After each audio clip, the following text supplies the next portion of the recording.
Hello, you're welcome back to the channel. If you're new here, I'm Yemisi Adedeji, and today I will be talking to you about the common mistakes applicants make when applying for the UK Global Talent Visa.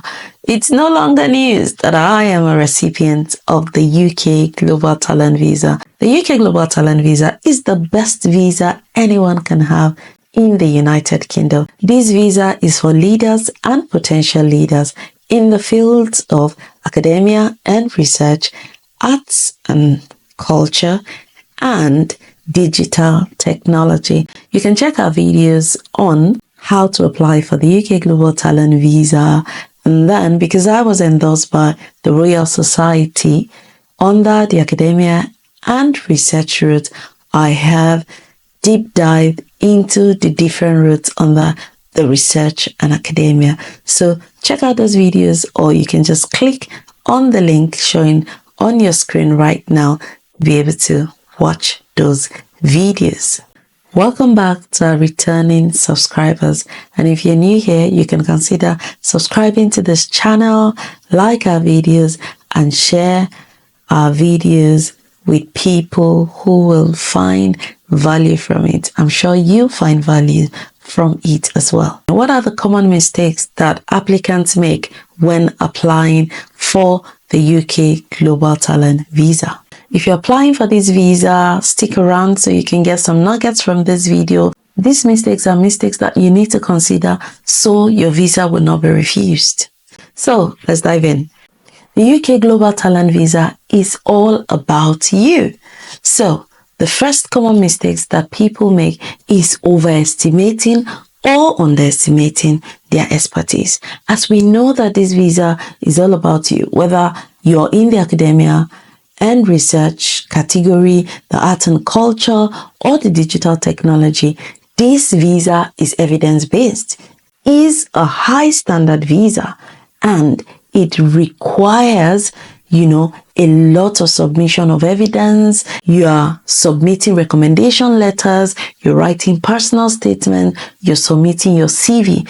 You don't want to overestimate your expertise, whether you're applying as an exceptional talent, which means you have experience more than 5 years, or an exceptional promise, which means you have experience covering up to 5 years.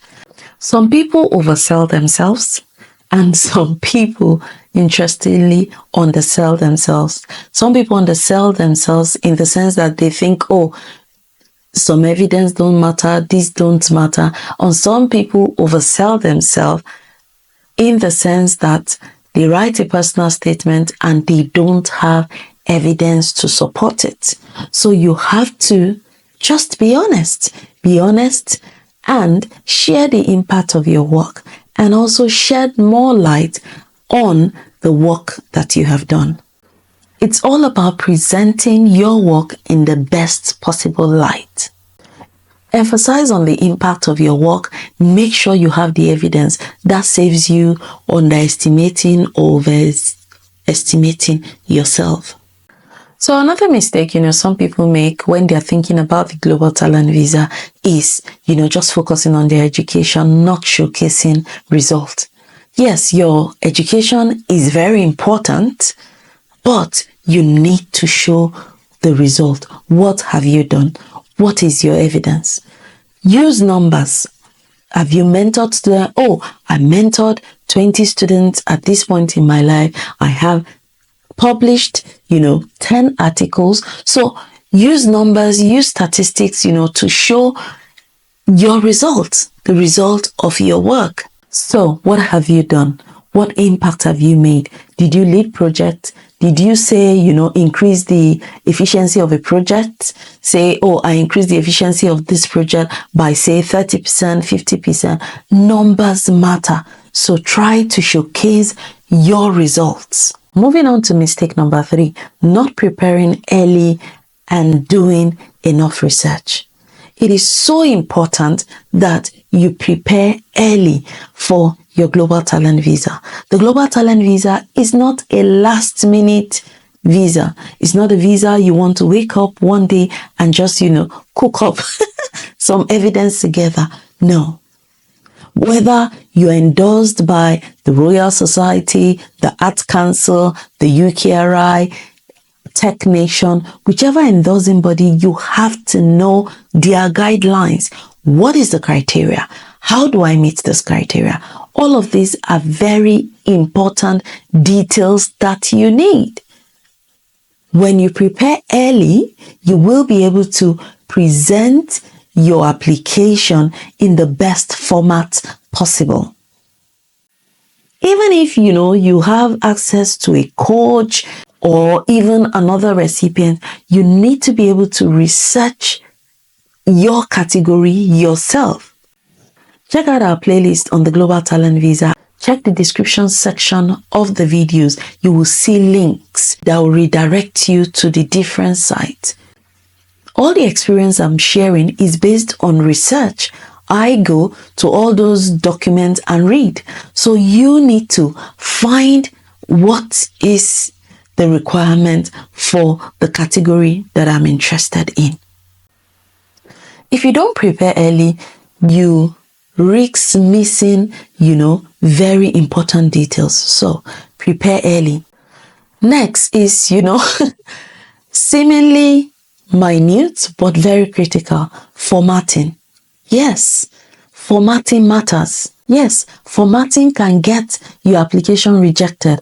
Applications have been rejected because, people missed dates. So make sure that your dates are intact. Your recommendation letters, they're on letter-headed papers. What date were they signed? Make sure everything is professionally and properly formatted. Believe it or not, it does make the difference. Mistake number 5, not being visible online.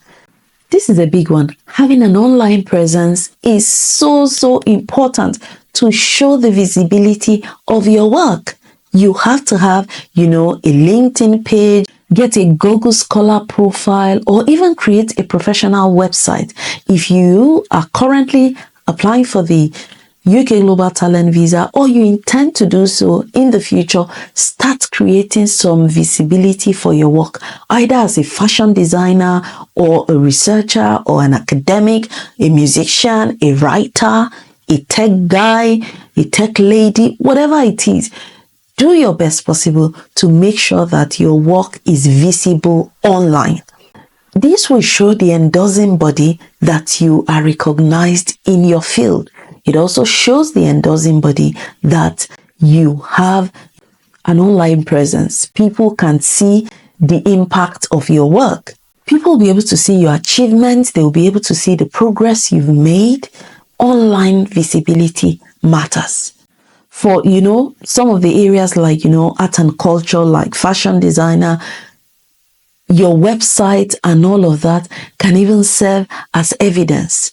Go and watch, our video where we recently interviewed Mameya Tutu, who is a fashion designer who moved to the UK from Ghana. She detailed the entire process in that interview, and her online visibility was one of the evidence she used. She had a website where people could place order and anyone could see the fashion shows she's done and all of that. So go and get visible online.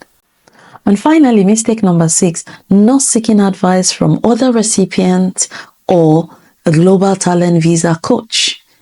I can't stress this enough, how important it is for you to connect with people who have had this visa.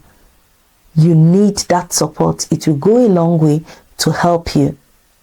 These people can offer you insights. They can offer you advice on what to do. They can give you tips on your application.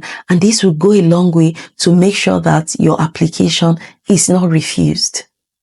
Don't be afraid to reach out for help or advice. We've created a WhatsApp group for research and academia category and all of the endorsing bodies under that. So we have like 5 groups in that WhatsApp group. So find the link in the description section. We are hoping that, we can support each other on this group. But if you want a, one-on-one personalized support, I am also doing a one-on-one consultation, and you can find the link in the description section. So please don't be afraid to reach out for help. If you find people on LinkedIn, anywhere you see recipients, reach out to them and tell them, please, I need help. I need some tips with my visa. That will make sure that your UK Global Talent endorsement and application will be successful. Okay, let's wrap it up. The UK Global Talent Visa is lucrative, it's competitive, it's got high standards. But you must be able to show your reviewers that you are unique in your area of expertise. You have to show that you are unique, you're exceptional, and you stand out amongst, all other applicants. And how can you do this? You can do this by making sure that you avoid all the mistakes that I've mentioned in this video, and also make sure that you don't do last minute. The UK Global Talent Visa is not one of those visas that you can just, make last minute applications. No. You have to take your time to research and give it your best. You can't suddenly create years of achievements in a month. That's why they said between 1 to 5 years, exceptional promise, above 5 years, exceptional talent. And you can't get this evidence in just, a month or two and all of that. So you need some time to build your evidence. The key takeaways from this is don't overestimate yourself or underestimate your expertise. Highlight your results, use numbers, prepare early, research the criteria, watch out for formatting errors is very important, build an online presence, seek advice from recipients or a global talent visa coach. Let's get you all those opportunities that you deserve. You can do it. All things are possible through Christ who gives you strength. It's in you to succeed. It's in you to get the best out of every opportunity that is coming your way. Just avoid these mistakes and you will be a step ahead to your UK Global Talent Visa. Keep those 10-minute session coming in. Please don't book the 10-minute session if you are not available. I've had, 2 calls where I've been on the session and people were not there. Please, it is not fair to me or the people who want to book this session and, are having to wait for future dates. The whole session is booked up until I think November or so. So please don't book if you're not available to attend. Go check out our videos on UK Global Talent Visa. You would definitely get a lot of help from it. But if you need a one-on-one support, I'm available for one-on-one consultations. You'll find all the links in the description section. Thank you so much. I hope this video has been helpful to you, and I'll see you in the next one. God bless you. No limits.